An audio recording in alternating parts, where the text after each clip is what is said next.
In today's video, I'm going to be unboxing, installing, and reviewing the eufyCam 3. So the eufyCam 3 is a solar-powered, wire-free, 4K ultra high definition security camera. It comes as a kit, so there's usually two cameras as well as a single Homebase station.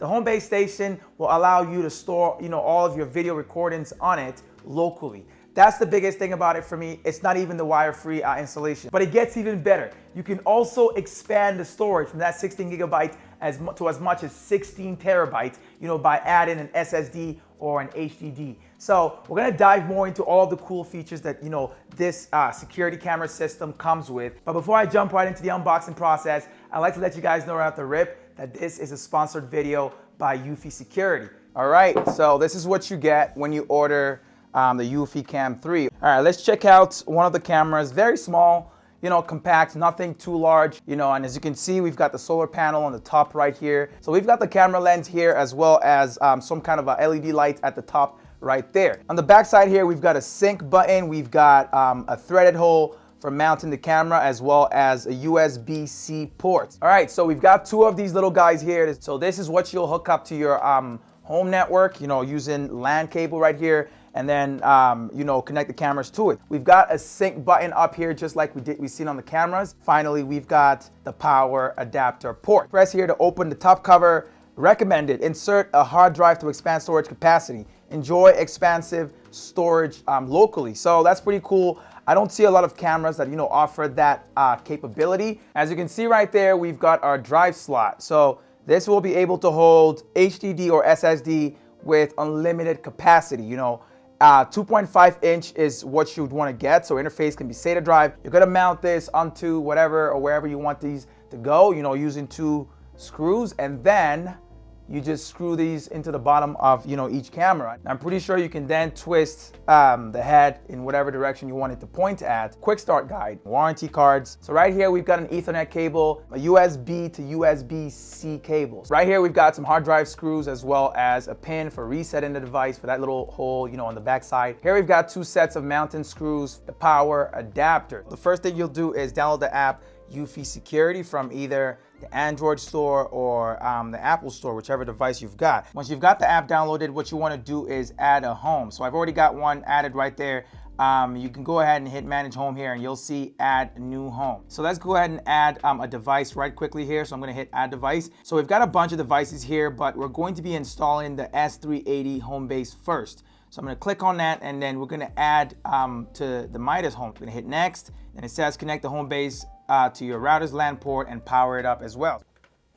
Welcome to eufyCam. You want to connect your phone to the same Wi-Fi router the Homebase is connected to. I made sure that mine is the same Wi-Fi, so make sure that is the case for you. Wait 1 minute until Homebase's LED turns from red to blue. All right, so it says we have to manually enter an SN, which can be the SN for the device, or we have to scan a QR code on the bottom of Homebase.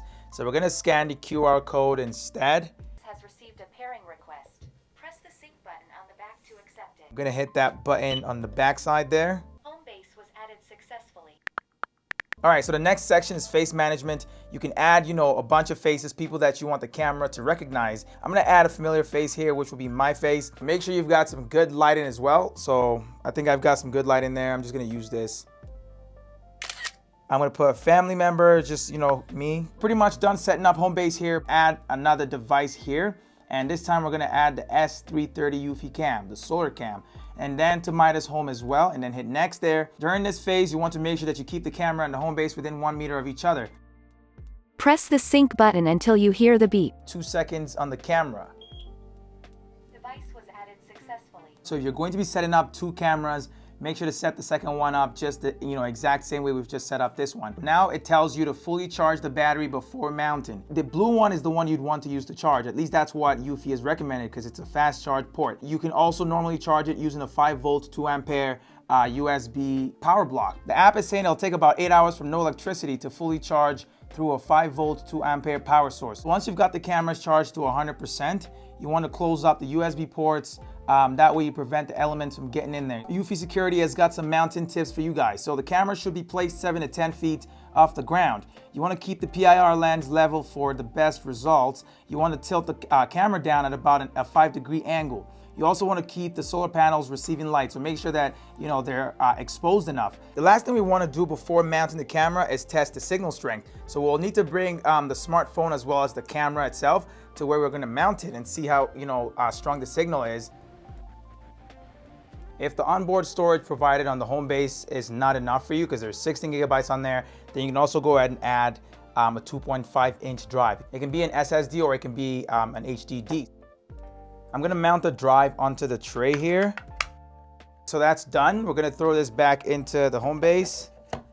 Right there you can see we've got local storage of 15.6 gigabytes and we've got our HDD, which we just added right now, so 1024, 1 terabyte. But you have to format it first before you can use it. So that's done there now, and now we have access to even more storage. Now we've added a source of backup for all the footage that's being shot on the Homebase. There's some positioning cards inside the box as well for helping guide you when you're mounting the camera.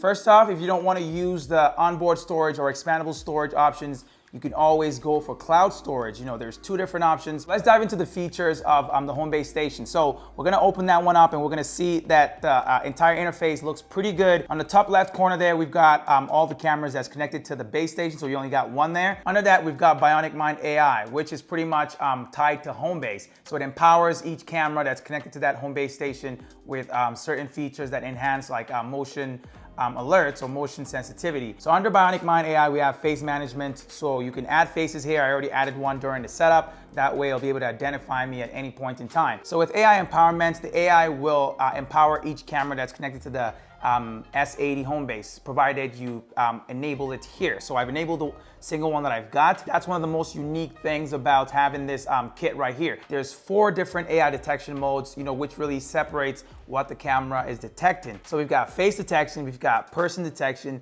we've got vehicle detection, and we've got pet detection. You can go down here, share device as well. So you can invite people that live in the same household, family, friends, people that you want to have access to the same thing. They're just gonna have to download the eufy security app to use it. Underneath the base station, you can see that we've got an overview of what the camera is seeing. It's not live. In order for you, to see a live feed, you need to click on it. But before that, look to the bottom corner left right there. There's the backyard, which is the name of the camera. We've got a battery indicator. We've got the Wi-Fi signal strength. We've also got a third indicator, which is for solar power, but we're not powering it using solar right now. We're just charging using solar. To the bottom right, we can see how many events it's captured. Let's go ahead and click on it to see what video feed looks like. So this is shooting at 4K right now. I'm gonna hit record. You can also take screenshots, so you can take a quick snapshot. If you'd like to speak to somebody on the other end of the camera, you can press and hold the mic button right here and just talk. On the other side, there's a little speaker underneath the camera that will, produce the sound. You can see 3 dots, which will open up 2 other menu options. So one for snoozing the camera, for putting it in timeout for between 30 minutes to 12 hours. And then there's a settings option right there. There's motion detection right here, so you can turn off or turn it on from here. We've also got detection sensitivity, so you can increase this or reduce it. Set that up based on your preference and how much motion alerts you want to get on your phone. As for detection type, these are based on the Homebase system. So if you don't have the Homebase system, you can't get these features. So we've got human recognition for recognizing faces. We've got human detection for detecting people. We've got vehicle detection for reading plate numbers to detect cars and whatnot. And we've also got pet detection, which will detect pets. Within the power manager menu option, you'll notice that we can see the percentage of the battery. So 85% is what it says right there. We've also got detection statistics. So we've got working mode next. So there's 3 different ones.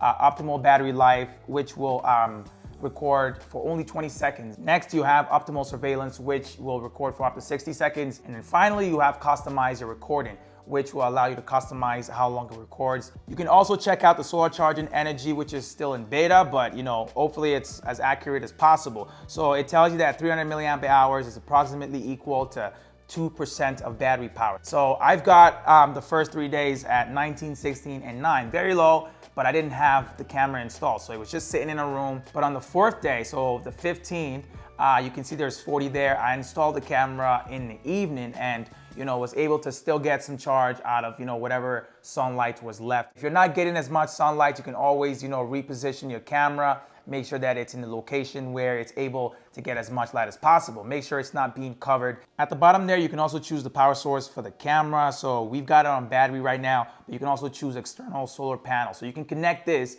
directly to another solar panel and then power it directly off of that. You can turn on or turn off the spotlight itself. You can increase or reduce how bright it is between low and high. So that's cool right there. You've also got anti-theft detection. You can turn this on or off if you want the alarm on the system to go off if somebody tries to take it off, somebody takes your camera off. So this would be very useful when you're away from home. Within video settings, you can see that you can turn on or off timestamps and logos and all of that. So I like to just have only the timestamp on, but you can turn it off completely and have nothing on your screen. As for streaming quality, you've got 5 options. I like to keep it at auto so it determines which one's best based on the network strength. As for the quality of the recording, you've got Ultra 4K, so UHD, you've got 2K HD, and you've got Full HD. I like to keep it at Ultra 4K because that's the reason why you get a 4K security camera. It also makes it so you can see details a lot better, especially when you zoom in. For night vision, we've got 3 different options. We've got black and white night vision, which is the conventional night vision that you're used to. Next one is color night vision, which is a special one that I've actually not seen before. The way it works is it turns on the spotlight or the LED light